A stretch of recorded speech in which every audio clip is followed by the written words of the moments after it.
Now, those of you who were around in the 90s and watching cinema in the 90s might remember this title, Anaconda. It was the film that really sort of like put Jennifer Lopez out there as a film star. It was like, look, she can lead a movie. I'm trying to rack my brains. I'm thinking, I can't remember much that she did before she did Anaconda. And so it had Anaconda in it. It had Owen Wilson, Eric Stoltz, Ice Cube, John Voight, and it was this group of people. And it was a very kind of hoary old concept that you had a lot in the 90s. This group of people are trying to go down, like, the Amazon River because they're trying to search this thing that's going to give them a cure for something or other. And the thing is, I'm not entirely sure that's the plot, but I'm pretty sure that's because that was the plot of most monster movies in the 90s. Is we're trying to find the cure for this thing, and oh, look, big monster tries to eat us all. And obviously, this massive snake, which looks more like a basilisk from Harry Potter, decides to come out and start eating everybody. And so this is a reboot kind of thing, but it is a bit crazy. First of all, it's directed by the guy who directed the unbearable weight of massive talent with Nicolas Cage. So a guy called Tom Gormican. And so the whole idea was that it was very meta. That was Nicolas Cage playing himself. And in this film, they try and do something similar, in which is that you meet Paul Rudd, who is an actor in Hollywood, but he's like a bit part actor. He's not like a star or anything like that. He gets getting like, for him, a win is to have 2 stars on some hospital show where he gets to say, I'm sorry, doctor, I'm not sure we can save her, or something like that. And then they have this thing at the beginning where he keeps trying to do it different ways, and he ends up getting fired because he keeps trying to make the role bigger than he actually is. And so you meet him, you meet his friend Jack Black, who works in a wedding video business. Tandy Way Newton is there as well, and Steve Zahn, and these are a group of people who lived in Buffalo in New York, and when they were young, they used to make films. And it's like Jack Black's birthday. They go back there, they show a film that they used to watch, and his wife notices how much he lights up because even though he's working with films and everything like that, making wedding videos is not what he wanted to do, and it's kind of like a dead end thing for him, even though it's like a family business. And the idea is that these guys are fans of the 1997 Jennifer Lopez Anaconda movie. And then Paul Rudd tells them, I've got the rights to Anaconda. And he convinces everybody to go to the jungle, to the Amazon rainforest, to make a reboot of Anaconda. So they write it, they go there, they're going to film it all and everything like that. They're going to hire somebody to go into a boat, everything like that. But wouldn't you know it, as they're trying to make a remake of this film with a monster snake in it, there is actually a monster snake that looks like the basilisk from Harry Potter that starts hunting them down and picking them off one by one. And so it's kind of like a meta thing that could work. It could work. But the thing is, I feel like what I've just told you is the joke. That is the joke of the film. That these people, while they're trying to make a film reboot of Anaconda, Lawrence reboot of Anaconda, they actually end up in an Anaconda film themselves, and the snake starts striking down.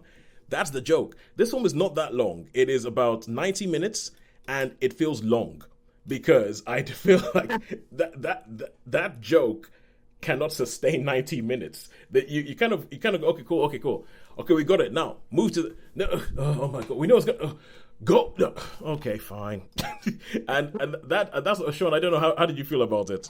Well, do you know what, Tosin? I had a good time with this. I had a really good time. I don't know if it's because I've not seen the original one, so I couldn't really comment. But I'm sure there's lots and lots of nods to it, and definitely a couple of nods towards the end. Yes, 100%. Let's just say there's cameos. Yeah. And I don't know. I just really enjoyed this, and the decoy scene had me in absolute pouring stitches. I thought, and I'm comedy's very hard for me to I've got to be in touch with the comedy. But what I liked about this is it knew what it was, a bit like Bad Boys. It knew what it was. It wasn't taking itself seriously. It wasn't. Whereas I consider the Fast and Furious franchise takes itself way too seriously. It's all about family, and that's the difference for me. So I can be very forgiving of a film if I know it's like, Bad Boys. Who'd have thought I'd like Bad Boys? It's ridiculous. Hang on in there, baby. Are they M&Ms or Skittles or whatever they are? But the Skittles, yeah. With the Skittles. So for me, I had a really good, enjoyable time with this. This was a real proper surprise. It come over a bit hammy, I guess, but Well, yeah, yeah, I enjoyed it. I know that's part of that's part of the thing, but it's and obviously there's things where they have like a love story in there, and they don't even try and hide the fact. You know that's going to happen from the first scene. Yeah. You know that's going to happen from the first scene. You know that they have the whole that Daniela Melchior shows up as as a character who ends up being the boat captain. Yeah, And they tell you, don't they? They tell you in like the a little bit for the thing when they got like an expert that say that things that anacondas will do, and so you just know, when a certain thing happens, so they've told you already. Yeah, so, they've told you already. They've told you already. Well, I still feel though like that there was too much film for the joke. Right, yeah. I do feel like there's too much for the. I mean, it's not that long, but even then, I was kind of like, look, we know that's gonna happen. We know that's gonna happen, and also in sharp contrast, I think in most creature features, even there needs to be a sense of jeopardy that some of the people you're seeing on screen will not make it to the end. And in the first Anaconda, because, okay, sure, it had people who I reeled off a whole bunch of people, but none of them were like household names. Jennifer Lopez wasn't a household name. Owen Wilson, nobody knew who he was. All that. So you didn't really know who was going to make it to the end of the film. And it's like, I mean, even Ice Cube in that film, it was still like showing off that he could be an actor. And it's so, but in this one, when you say Jack Black, Paul Rudd, Tandiwe Newton, Steve Zahn, which one of them is going to get eaten by a snake? And and the thing is, and I spent the film going, I don't think any of them is going to get eaten by a snake. and I'm not going to spoil what happens or anything like that. But yeah, and so yeah, all in all, I mean, I agree with you. It's stupid, and it's trying to be stupid. It's trying to be done, everything like that. But I feel like they could have done a little bit more, because there's one bit where they meet some people on a Hollywood film set, and they kind of go, "Yeah, I know, no new ideas, right?" And I feel like there could have been more kind of satire about this whole idea of remaking something in there. And I feel like there's bits where you can feel like they wanted to do it, but I feel like Sony, the studio, probably told them no. So all in all, I think it's a 2. I think it's a 2, but it's a really. I think it's a 2. But I think it's a 2, but it's a fun 2.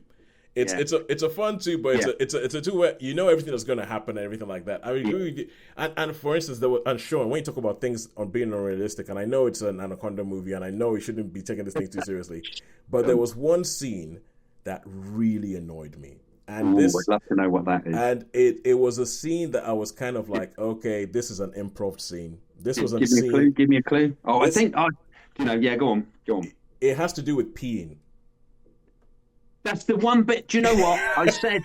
Do you know what? Yes, totally. And I just got to say this. So when I was talking to Happy John, I say, you go see Anaconda, and we're talking because we got a little WhatsApp group, and I was talking on WhatsApp, and I said I really enjoyed it. I really had a good time with this, except for that particular bit. Yes, I know exactly what you mean. And do you know what? And that's what spoiled it. It spoiled it for me a little bit. That scene, it reeked of the fact of, look, we've got Paul Rudd, we've got Steve Zahn, we've got Tandiwe Newton. These people can improv. They can do. Let's improv something and let's just find somewhere in the film to put. And it doesn't fit. It doesn't fit. You're exactly right. I know exactly the bit.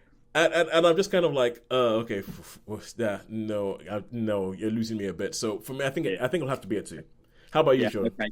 Well, for me, it'll probably be a 3, a straight 3 for me. Be a straight 3 for me because I had I enjoyed it. I didn't like it, but I totally. Do you know what? I'm going to give it a 2.5 then for the piece. No, it's okay. You said a 3, I said a 2. It's already been given a 2.5.